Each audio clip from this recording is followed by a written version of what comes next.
Alright everybody, welcome back to the Narrow Gate. Today we are making a Christian denominations and movements tier list. So, we're going to explain the tiers first. True, self-explanatory, that means it's a true denomination. It's truly Christian. Faithful means, it follows what Christianity is, it's faithful to Christianity. Respectable, I don't love it, but I'm not going to question it. I think it's pretty Christian. Questionable, that's where it starts getting, are you guys really following Christianity? You kind of need to course correct a bit. Anathema, that just means you guys aren't that Christian, you guys are heretical, and not even Christian is self-explanatory, means you're not Christians. Right, so let's begin. The Seventh-day Adventists. So, I'm going to go ahead and state it real quick. I know all of these except for Tewahedo Orthodox. Never heard of them before, so they will not be getting ranked on here. Those are the Assyrians. And I never heard of Armenian Apostolic. I've never heard of the Armenian Apostolic Church, so they won't be getting ranked on here either. But anyway, Seventh-day Adventists. They are, I'm going to be honest, they're kind of questionable. They believe in annihilationism. They believe in soul sleep in heaven, which basically means, until the second coming of Christ, everybody in heaven is kind of sleeping.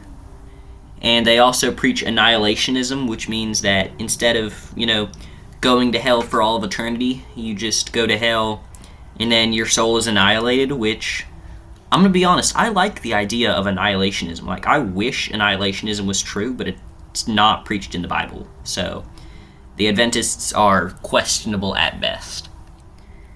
Anglicans, I'm chill with Anglicans. Anglicans are pretty cool. I'll say that they're faithful. I don't have an issue with Anglicans. They're cool. I respect King Charles, Arianists, that they're one of the first heresies, right? They're, I would say, anathema, right? I don't know Armenian Apostolic. The Church of the East, right? These are the Assyrians. I'm going to be honest. They're respectable. Because, yes, they say that they don't follow any of the creeds past the Nicene Creed. But at the end of the day, they still do follow the Nicene Creed. And I think calling the Assyrian Church of the East the Nestorians is kind of bad faith. I think I have issues with the Church of the East, but I don't think they're Nestorians. I think that's extreme. So, Congregationalists. These are your Puritans. These are your Puritans. They've gotten kind of liberal nowadays, but they're still pretty faithful. They're Protestant. I'm fine with them. Coptic Orthodoxy. So, there are a lot of Oriental Orthodox, and I think Coptic Orthodox is just one of them. Opening a cherry Coke. So, I'm going to say that I'm fine with Coptic Orthodox. They're not my favorite, but they're fine. They're respectable, The Disciples of Christ. So, these are Protestants, right? The Disciples of Christ are Protestant, but they're super liberal. They are extremely progressive Christians, and also, the Disciples of Christ, they believe no creeds but Christ, which I think is dangerous. That kind of lets non-denominationals do their kind of things. So they're questionable, I would say. The Dutch Reformed, I don't. The Dutch Reformed are kind of, a bit arrogant. Not arrogant, but they're very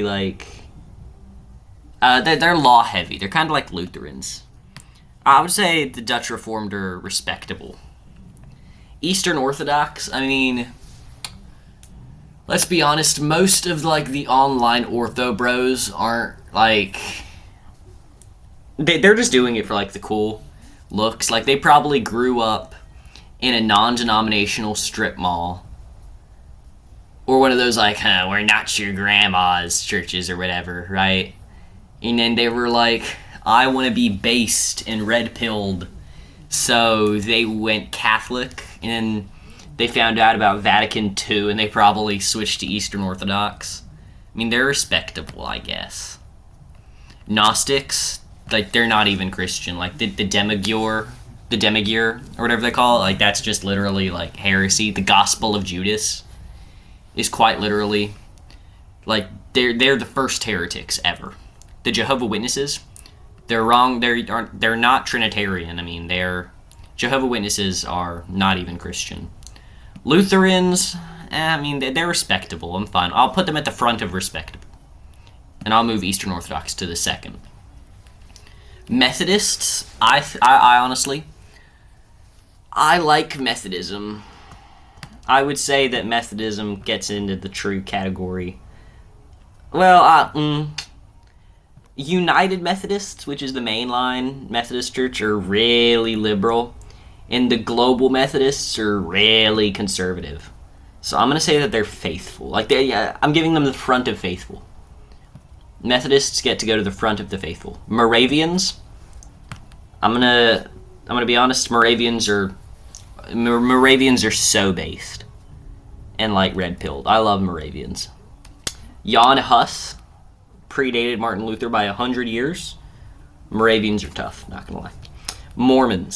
Mormonism, they believe that Joseph Smith was like the second coming or a prophet or whatever. I think they believe Joseph Smith was like a prophet, even though Joseph Smith was a heretic. Joe lived a lavish lifestyle. He could have been a pedophile for all we know. Like, he married so many women, some who were already married, and then some could have been teenagers. Just like, I mean, like, Mormons are basically Muslims. Like, okay, because, like, look at the Mormons, right? They follow Joseph Smith, a probable pedophile, who read from, like, a golden book or whatever, and it even says in the Bible, like, that's a false prophet. Mormons are basically just Muslims. There's not much of a difference. Like, read the Book of Mormon. I have a copy of it. It's basically the Quran. Nazarene Church. I like the Nazarene Church. They're pretty Christian. They're cool. Neo-Pentecostals. So I think I'm not sure what the difference between Neo-Pentecostal and Pentecostal is, but I think the Neo-Pents are like Joel Osteen, Stephen Furtick, like your Elevation Church, your not sure. I think Neo-Pentecostals are supposed to be like the not your grandma's church guys. I think that they're going to end up doing more damage. I think this whole, like, contemporary church thing is going to end up doing more damage to Christianity than it is help. So I'm going to say, like, the Neo-Pentecostals, like, your prosperity gospel guys, these are, like, your prosperity gospel pastors. I would say they're questionable. Non-denominational, that's anathema, in my opinion. Because, like, the issue with non-denominationals is that if you start a non-denominational, like, strip mall church, then you're saying that you're basically making yourself the pope of that strip mall church. You have no creed that you have to abide to. Like, you can't be a historical Christian and be a non-denominational, because then you don't have to follow any creeds. Or you're not held accountable by any councils or creeds or bishops. Like, they're kind of like Neo-Pentecostals, except they don't even start to have, like, bishops or any hierarchy or any creeds. Anathema. The Old Catholics. So, basically, the Old Catholics are supposed to be, like, the Catholics who think that the Vatican I Council wasn't that true. They question...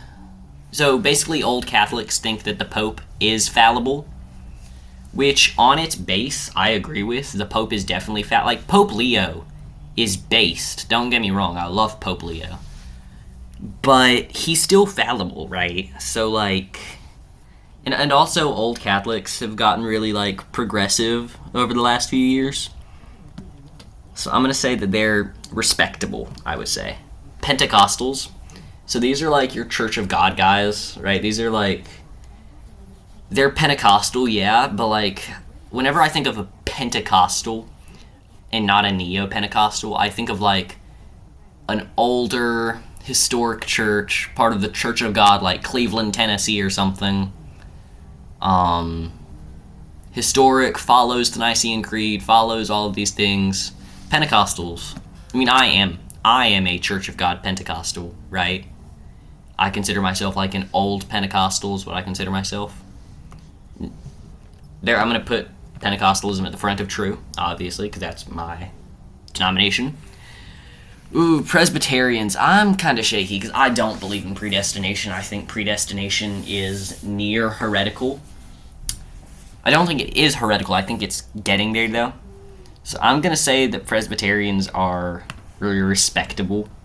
That's what I would say. Quakers.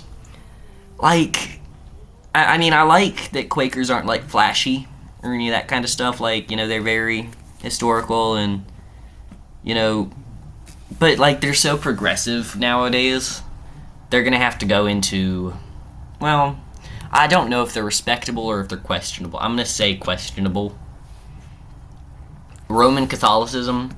I think Roman Catholicism is faithful. I'm quite a fan of Roman Catholics. They're cool. You know what? I'm going to move Presbyterians and Lutherans up, too. I was wrong. They're faithful. I'm going to move them up. Sedevacantist. Ooh, Sedevacantist. Aren't they like fringe conspiracy theorists? They think like Vatican II was unreal. That like Vatican II was fake. So now all of the modern popes are like anti-popes who are like controlled by Satan. They're Sedevacantists are crazy. They're anathema. True Orthodox, aren't they just like really weird fringe Eastern Orthodox? But they're questionable. Unitarian Universalists. So they're not even a Christian denomination. They are a merger of the 1961 they're a merger of the 1961 Unitarian Church and the Universalists, and they believe in like universal salvation and everyone goes to heaven, and they don't follow any creed, so you can't even say they believe that because they don't follow a creed. So like they're not even a Christian denomination. Like atheists are openly part of the UUA. They're not even Christian. And Baptists, I mean, Baptists are cool. Baptists are faithful. I'm fine with Baptists. Alright, so there we go. That's my Christian denominations and movements tier list. Hope you guys like it, and I will see you all later.